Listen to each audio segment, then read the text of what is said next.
Voilà, avec nous pour en parler, Stéphane Slimane, bonsoir. Merci d'être avec nous. Vous êtes comédien, vous êtes actuellement d'ailleurs au théâtre en ce moment, oui. dans Le Président, sa femme et moi à la Comédie de Paris. Exact. Et puis auparavant, on voit l'affiche d'ailleurs, on vous a beaucoup vu également dans Sous le Soleil, dont vous étiez l'un des héros, entre autres, mais c'est vrai que c'est sans doute ce qui a le plus marqué les gens. Il y a quelques jours, dans Closer, vous aviez fait une interview, vous parliez de votre homosexualité pour la première fois. Alors que vous étiez, je précise quand même pour ceux qui ne connaissaient pas Sous le Soleil, vous étiez un super tombeur de nana. Ah, super, oui. Dans Sous le Soleil. Donc c'est vrai que ça a pu surprendre des gens. Pourquoi en parler? J'ai failli mourir l'été dernier, pour faire court. J'ai failli mourir l'été dernier, j'ai 40 ans. Je vois les chiffres de l'homophobie, enfin les dégâts, les ravages. Un seul chiffre, une horreur absolue. Les agressions homophobes, en une année, ont progressé de 44%. Je ne sais pas si vous vous rendez compte. C'est pas que pour ça. Mais je me suis dit, bon, il est temps. Voilà, ça va, ça suffit maintenant. Ça va. Ça veut dire quoi? Vous pensez que vous avez un message à transmettre? Un témoignage, en tout cas, plus qu'un message, peut-être, non? Je parraine, entre autres, une association qui s'appelle Refuge. On va créer avec l'IDAO, qui est la journée mondiale de lutte contre l'homophobie et la transphobie, le 17 mai, à l'Oiseau-Bariolais. Je fais un petit événement où tout le monde est vraiment bienvenu, parce qu'il y a beaucoup de gens qui m'envoient du courrier depuis tant d'années, des millions de lettres, par des milliards de lettres partout, et ces gens qui veulent me rencontrer, c'est voilà, l'occasion. Mais est-ce que vous vous êtes senti, pardon, je vous coupe, senti enfermé? Est-ce que vous en avez souffert à un moment donné? Non, c'est bien parce que je suis un homme libre que justement, il faut le dire. Bon, alors il faut le dire, il faut la visibilité. Pourquoi il faut le dire? Parce qu'on est encore dans une société où la norme veut que être homosexuel, c'est être hors norme.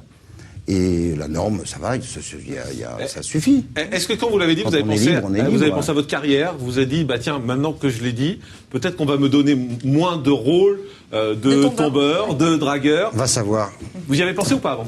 M'en fous. Franchement, c'est vraiment pas le sujet. Ça y fait dans une carrière quand on est acteur, parce que ce métier. On verra bien. C'est pas la question. J'ai vu les photos des gamins ou des personnes plus âgées d'ailleurs qui se font casser la gueule,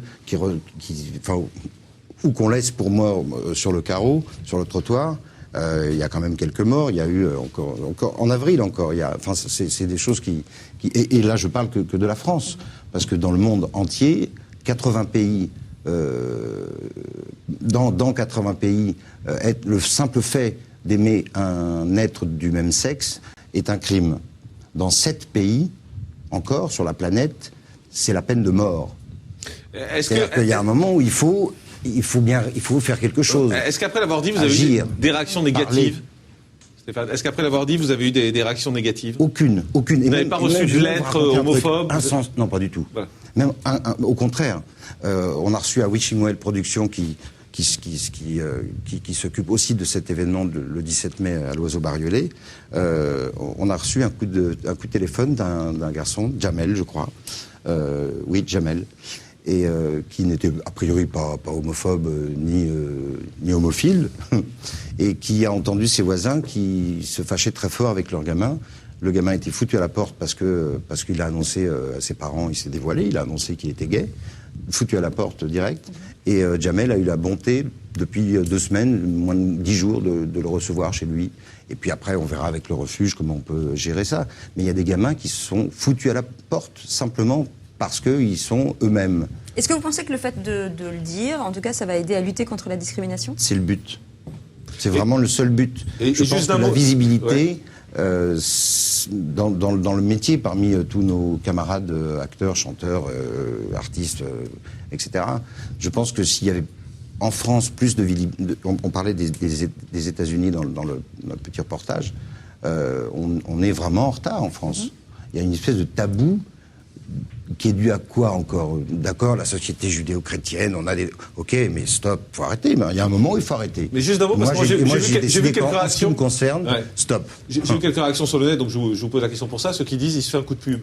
Ça lui permet d'avoir 2 pages. Mais j'ai pas besoin, je suis au théâtre en ce moment. Ça lui permet d'avoir 2 pages dans Closer. Non, mais qu'est-ce que vous avez envie de leur dire à ces gens-là? J'aurais pu demander à Closer, ou eux, ils m'ont demandé de faire un coup de pub sur la promo que j'ai. C'est pas le cas. Donc c'est pas, Massimo, ça reste un tabou, l'homosexualité? Encore, oui, il a raison. Qu'est-ce que Et vous en c'est la pensez, faute, c'est la vous, faute, par exemple, c'est la tous? faute aussi de Vatican, Vous de en la foutez, religion, Madame de a la dit. religion catholique. Mais bien sûr, parlons pas de ça, encore, parce que- ils sont en arrière, encore ils condamnent, ça c'est très grave. On n'est pas en arrière. On a entendu Ah ouais. des Christine Boutin hurler les PD au bûcher. C'est ridicule. Les PD au bûcher. Incroyable. Il y a quelques années, quand elle défilait. On se demande L'important, comment c'est est que vous continuez à possible. prendre du plaisir en nous embrassant.